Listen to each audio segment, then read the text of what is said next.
যেদিন ভাববো সব মনে হয় ঠিকঠাক আছে ওই দিনে একটা উল্টাপাল্টা শুরু হয়ে যায়। হ্যালো এভরিওয়ান, সকাল সকাল ব্লগটা শুরু করলাম। আজকে হচ্ছে বুধবার সকাল। তো এই যে কানাইয়ের বাবা কিন্তু পূজা দিতেছে, আর এই আগের দিনের ডাল তরকারি অনেকটা করেই ছিল। আমি এগুলো গরম করে ফেলতেছি, কারণ ফ্রিজে রেখে দিয়েছিলাম। কারণ এতটুকু ডাল তরকারি রেখে আমি সকালবেলা আবার নতুন করে কিছু রান্না করব, ওইগুলো খাওয়া হবে না।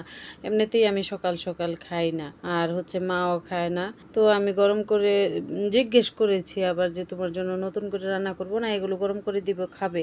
বললো যে না, আচ্ছা ঠিক আছে খাবো। তো আমি গরম করে দিলাম, তাহলে সকালবেলা কিন্তু তেমন একটা চাপ নাই। আমি আস্তে ধীরে দুপুরের রান্নাও আমি রেডি করে ফেলছি। আর ওই যে দেখতে পেরেছিলে হয়তো লতাগুলো যে এনেছিল, একার হাতে একটা বাচ্চাকে নিয়ে সব কাজ সংসারে করে লতা বেছে খাওয়া, কিন্তু যারা বেছে খায় তারাই বুঝতে পারে কেমন যন্ত্রণা। তো সবগুলো আমি বাঁচতে পারি নাই ঠিকঠাক, এই যে কতগুলো নষ্ট হয়ে গেছে। হয়তো মা যদি ভালো সুস্থ থাকতো, মা সাথে সাথে বাঁচলে হয়তো যে ভালো হতো, খাওয়া যেত। তো মা তো পারে না আমার মতো করে বাঁচতে, তাই এই যে ফেলে দিতে হবে, কি করা যাবে। তো আমি কিন্তু এই যে তোমাদের সাথে বক বক করতে করতে দেখো দুপুরের রান্না কিন্তু মোটামুটি আমি কমপ্লিট করে ফেলতেছি। তো কেন বললাম যেদিন ভাবি যে সব কিছু ঠিকঠাক ওই দিনই একটা উল্টাপাল্টা লাগে। তো হঠাৎ করে এই কানাইয়ের জ্বর উঠে গেছে। আমি বলতেছি না, গতকালকেই বলেছিলাম যে ছেলেটার হয়তো যে শরীরটা খারাপ হয়ে যাবে, ঠিকই কানাইয়ের শরীরটা খারাপ হয়ে গেছে, জ্বর উঠে গেছে।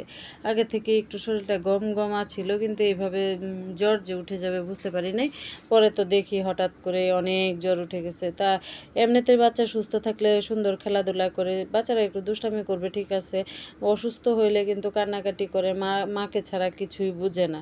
তো কি করা যাবে, কানাইকে অনেক সামলিয়ে সামলিয়ে আবার রান্না করতে হচ্ছে, সংসারে সব কাজ করতে হচ্ছে। তো আগের থেকে তো এখন একটু বুঝে, এখন ভাইল দিলেও দেখা যায় যে কোনো কিছু দিয়ে ভুলাতে চাইলেও সে বুঝতে চায় না। তো কি করা যাবে। তো কিছুক্ষণ আগে কিন্তু তাকে একটু ঘুম পাড়িয়ে রেখে আসছি। স্নান যেহেতু করাবো না, উঠে যাবে, বেশিক্ষণ ঘুমাবে না। তো আমি এই যে এখানে ঝিঙে দিয়ে আলু দিয়ে আজকেও তরকারি রান্না করব। তো অন্য দেখি কি অন্য কোনো সবজি আর কি, মাছটা রুই মাছ দিয়ে রান্না করলে ভালো লাগবে না, তাই কি করলাম, তাই ঝিঙেটাই কাটলাম, কেটে রান্না করতেছি। তো রেগুলার যা মশলা দেই সেই মশলাগুলোই দিয়েছি। আরও কি কি রান্না করি তোমাদের সাথে অবশ্যই শেয়ার করব, পাশে থেকেও দেখতে পারবে। তো তরকারিটা কিন্তু সুন্দরভাবে আমার কষানো হয়ে গেছে। এখন গরম জল দিয়ে দিলাম। ঝোলটা আমি গরম জলটা আগেই আমি করেছি, ওই পাশের চুলাই করছি। আর কি বলবো, এই যে সন্তানরা অসুস্থ থাকলে দেখা যায় আমি এত দেরি করে রান্নাঘরে আসছি কানাইকে বোঝাইতে বোঝাইতে, কিন্তু আমার রান্নার দেরি হয়ে যাইতেছে। তারপর ওই সাইডের চুলাতে আমি মাছগুলো ভেজেছি, তরকারিটা আগেই বসায় দিছি, মাছ পরে আর কি ভাজছি।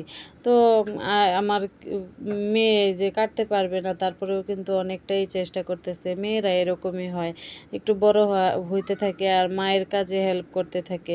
তো মেয়েরা কিন্তু পড়াশোনার পাশাপাশি সংসারে অনেক কিছুই হেল্প করে। সব মেয়ে করে কিনা জানি না, আমার মেয়ে করে, অনেকটাই করে। পড়াশোনার পাশাপাশি আমার কথা শুনে আমার সাথে অনেক কিছুই করে দিতে চায়, কিন্তু তারপরেও তো ছোটো বাচ্চা, আমি কিন্তু কিছু করতে দেই না, ওই কিন্তু এখনও কাটাকাটি শিখে নাই। তো তরকারি তো ওই চুলায় হইতেছে, আমি এই যে এখানে একটু শুটকি রান্না করতেছি, লইট্টা শুটকি। এই শুটকিটা আমার মেয়ে অনেক পছন্দ করে। তো আজকে রান্না বাড়া কিন্তু আমার এইগুলোই ছিল, শুটকিটা হইলেই হয়ে যাবে। তো তোমাদের সাথে শেয়ার করব কি কি রান্না করেছি, তোমরা দেখতে থাকো। আর এখনও যারা আমার পেজটা ফলো দাওনি, তোমরা একটু ফলো দিয়ে দিও। তোমাদের ভালোবাসা না থাকলে, সাপোর্ট না থাকলে আমি আসলেও কিছু করতে পারবো না। তোমরা আমাকে সহযোগিতা করো। দেখো শুটকিটা কিন্তু আমার হয়ে গেছে সুন্দর করে। এই শুটকিটা যে খেতে কি টেস্ট হয়, যদি কি আর দিয়েছি, তোমাদের ভালো লাগলে এভাবে রান্না করে খেও। তো এই যে রান্না কমপ্লিট। মাছের ঝোলের কালারটাও কিন্তু খুব সুন্দর আসছে, সবুজ কোনো সবজি দিয়ে রান্না করলে সত্যিই ভালো লাগে।